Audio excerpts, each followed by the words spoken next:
ઘણું દુઃખ થાય છે. કારણ કે થાય જ કારણ કે આ સમાજની આંખ ખોલનારી બાબત છે. એટલે હમ એને ફરજ બજાવી છે એમાં એનું કઈ ખોટું કર્યું નથી એટલે એની વેદના છે એની જી વ્યક્તિગત વેદના છે. આજને એને જે કહેવાનું હતું એને જે વેદના ઠાલવાની હતી તે ઠાલવી છે. તો મારી હમ દ્રષ્ટિએ આપણું પંજાબ થી પણ વધારે બદતર હાલત આપડી થઈ જશે. હમ જે તરફ જઈ રહ્યા છે એ રસ્તો હમ બરાબર નથી એટલે દુઃખ ચોક્કસ થાય. દારૂ એના રવાડે ચડી જશે કે બીજી કોઈ સિન્થેટિક ડ્રગ કે એના રવાડે ચડી જશે તો એને તો હમ પોતાની જિંદગી બરબાદ કરી પણ પરિવારની જિંદગી પણ બરબાદ કરી નાખશે. ગઈકાલે સુરતના મહિલા પીએસઆઈ છે તેમના દ્વારા જે એક નિવેદન આપવામાં આવ્યું જેની ગુજરાતભરમાં ચર્ચાઓ થઈ રહી છે અને તે નિવેદન હતું કે પાટીદાર સમાજના યુવાનો છે જે દારૂ પીને પકડાય છે તેમાં 15 માંથી 10 જેટલા યુવાનો હોય છે તે પાટીદાર સમાજના યુવાનો હોય છે. અને આ નિવેદનની ચર્ચા ગુજરાતભરમાં થઈ રહી છે. અનેક પાટીદાર સમાજના આગેવાનો છે તેમના પણ આ નિવેદન બાદ ફરી નિવેદન આવ્યા છે.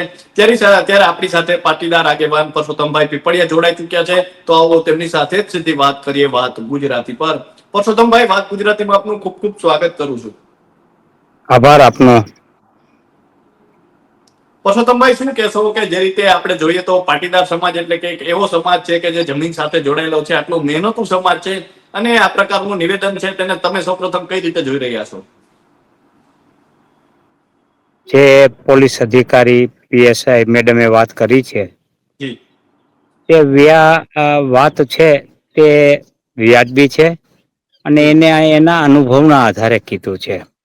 જી એટલે એની પાસે પૂરતા ફીડબેક છે કારણ કે એક ક્ષેત્રમાં કામ કરે છે.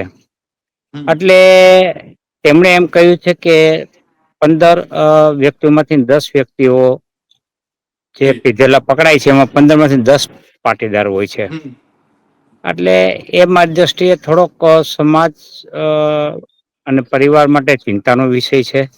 હમ આ માટે યોગ્ય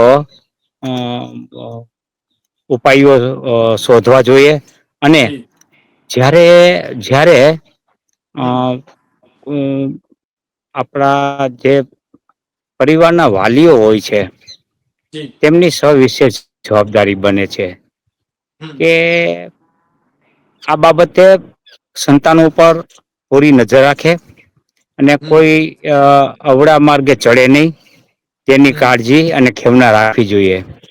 પરંતુ હમ હવે નાના પરિવાર થતા જાય છે અને હમ બધા ફાધર મધર પણ પોતાના ધંધામાં વ્યસ્ત હોય પૂરતી હમ કાળજી રાખી શકતા નથી અને હમ બીજા હમ કેટલાક સોશિયલી એવા પરિબળો છે કે જેનાથી દિવસે દિવસે આ ચલણ વધતું જાય છે. એટલે હમ માત્ર પરિવાર ઉપર જ આપણેે દોષિત ગણવા નહી ગણીએ પણ હમ સાથોસાથ પ્રશાસન હમ એને પણ એટલી જ કાળજીને ખેવના જી રાખવી જોઈએ. કારણ હમ કે દારૂ પીવો કે બીજા અન્ય કોઈ પણ વ્યસન દારૂ તો આ સિમ્બોલિક છે. યસ પણ વ્યસન તો હવે મારી દ્રષ્ટિએ સિન્થેટિક વ્યસન જે પરદેશોના વ્યસન છે એનું ખુબ હમ ચલણ વધી રહ્યું છે ને આપ જાણો છો કે હમ ગુજરાતમાં ખાસ કરીને દિન પ્રતિદિન વધી રહ્યા છે. તો જી તેના માટે પ્રશાસન સમાજ અને બધાએ સાથે મળી અને ખાસ કરીને વાલીઓ જે છે વડીલો છે હમ અને જી સમાજ શ્રેષ્ઠીઓ એ આ બાબતે હમ ચિંતન કરીને યોગ્ય કાર્યવાહી કરે તો આને થોડુંક ડાયલ્યુટ કરી શકાય છે હાવ ડામી શકાય એવું તો ક્યારે શક્ય નહીં બને પણ આપણે હમ ઘણા સફળ થઈ શકશું. જી.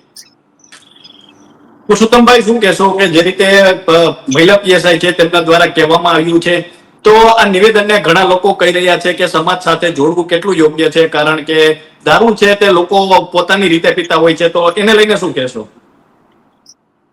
સમાજ સાથે તો ન જોડી શકાય તમામ સમાજમાં ઓછા હોતા પણ પ્રમાણે આ દારૂનું વ્યસન છે જ જી એટલે માત્ર પાટીદાર સમાજ પૂરતું છે એવું કેવું અસ્થાને હશે પરંતુ હમ એનું કહેવાનું એવું છે કે પાટીદારમાં એનું પ્રમાણ વધારે છે.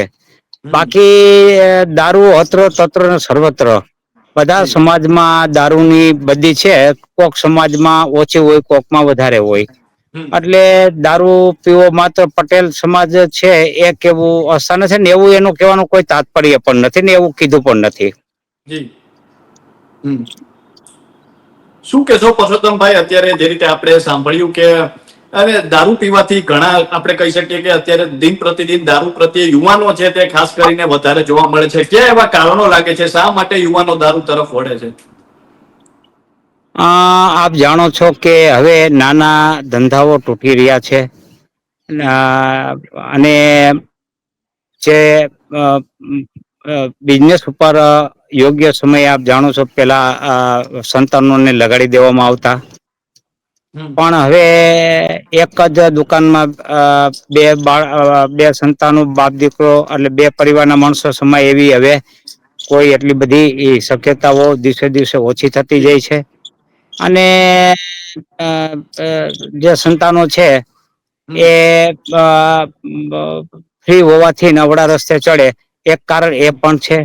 બીજું જી. કારણ એ છે કે જે સંતાનો હમ. ભણવા માટે હોસ્ટેલમાં ને એમાં જાય છે, તે જી. તેમાં પણ બધી સંગતો હોય અને હમ. આવી બદીઓ આવતી હોય છે. જી. બીજું કારણ એ પણ છે કે હમ. પ્રશાસન પણ આવા જે દારૂ અને બીજા વ્યસનો જે જાહેરમાં વેચાણ કરે છે, જી. એ હમ. વેચાણ ને અટકાવવા માટે નિષ્ફળ ગયા છે. એટલે એ હમ. પણ એટલું જ જવાબદાર તંત્ર પણ છે, વાલીઓ પણ છે જી. અને ખુદ સંતાનો પણ છે. એટલે આપડે જી. એક માત્ર સમાજ પૂરતું આ છે જ નહી, તમામ સમાજને અસર કરે છે. એટલે મારા મતે સમાજે અને સરકારે અને પ્રશાસનને સહિયારા પ્રયાસો કરવા જોઈએ. જી. પરસોત્તમભાઈ, જે રીતે આપણે વાત કરી કે અનેક લોકોનું કહેવું છે કે જે સમાજ સાથે આ વાતને જોડવો તે યોગ્ય નથી. સાથે કેટલાક લોકોનું કહેવું છે કે હવે સામાજિક આગેવાનો છે તેમને આ પ્રકારે સ્ટેજ પરથી બોલવું જોઈએ, કારણ કે જયારે આપણે સ્વીકાર કરશું ત્યારે જ બદલાવ લાવી શકીશું. તો શું કહેશો કે હવે સામાજિક આગેવાનોએ આવી થોડી ટકોર પણ કરવી જરૂરી છે? હા, એટલે બધાની જવાબદારી છે આમાં. છે ને કોઈ સમાજ કે કોઈ સરકાર જી. એકલી કે સમાજ એકલો કે કોઈ સંસ્થા છે કે કોઈ ધાર્મિક સંસ્થાઓ છે, જી. એકલા હાથે તો આ દોષોને ડામી નહી શકે, કારણ કે હમ. બધાના સહિયારો પ્રયાસ હોવો જોઈએ.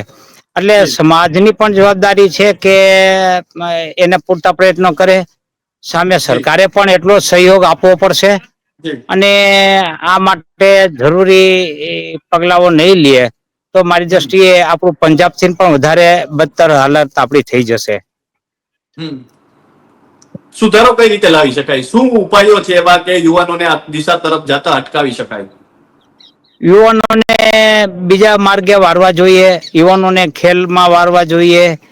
અત્યારે હમ. આપ જોવો છો કે દિન પ્રતિદિન મેદાનો છે જ નહીં. પેલા યુવાનો છે એ ક્રિકેટમાં બધા મેદાનોમાં ભરચક ક્રિકેટ જી. રમાતું, આઉટડોર ગેમ્સ એટલી રમાતી હવે એ છે જ નહીં. હમ. કારણ જી. કે મેદાન પણ વેચાતા જાય છે હમ. અને નવા મેદાનો સરકાર હમ. તરફથી પ્રદાન કરવામાં આવતા નથી.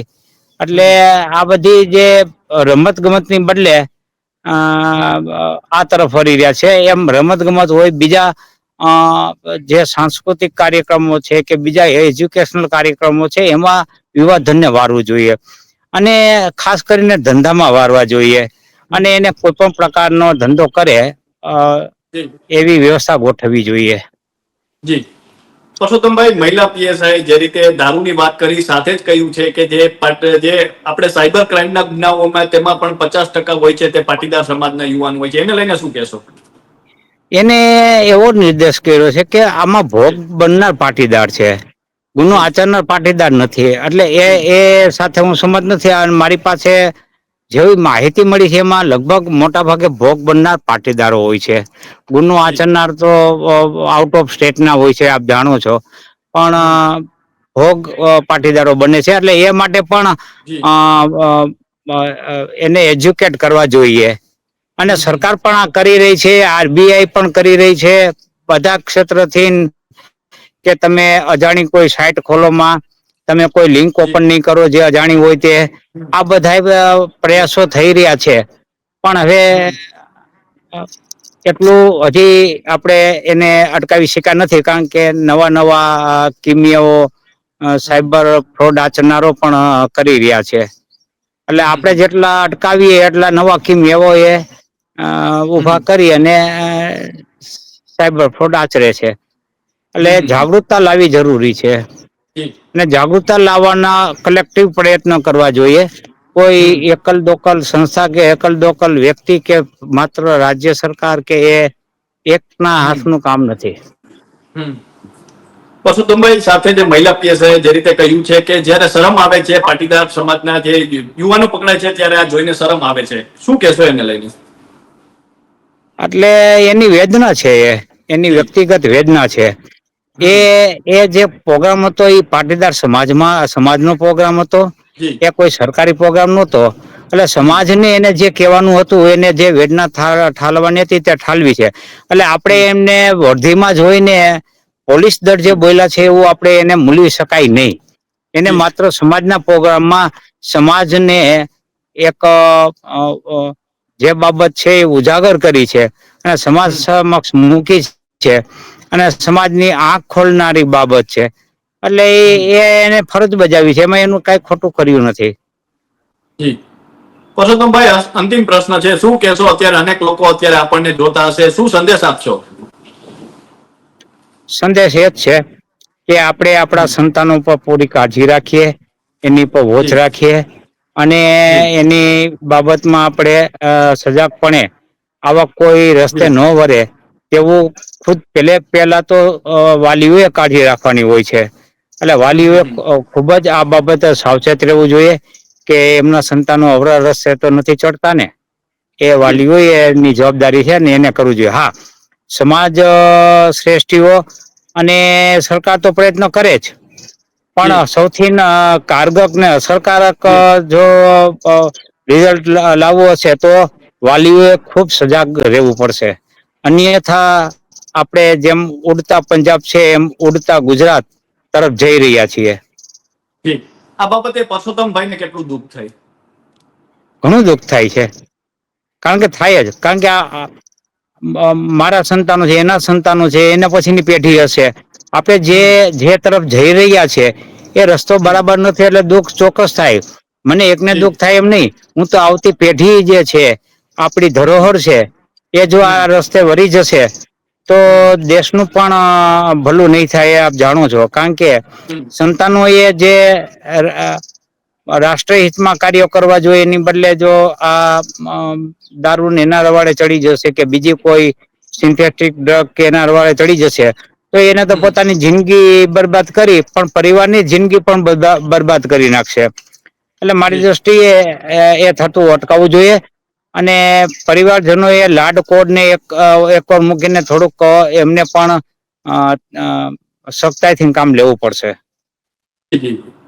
તો પરસોત્તમભાઈ, અમારી સાથે જોડાવા બદલ આપનો ખૂબ ખૂબ આભાર.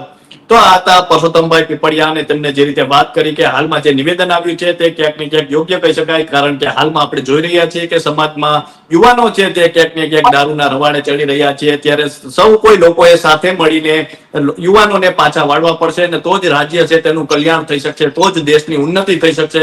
તો અત્યારે બસ આટલું, ફરી મળતા રહીશું વાત ગુજરાતી પર.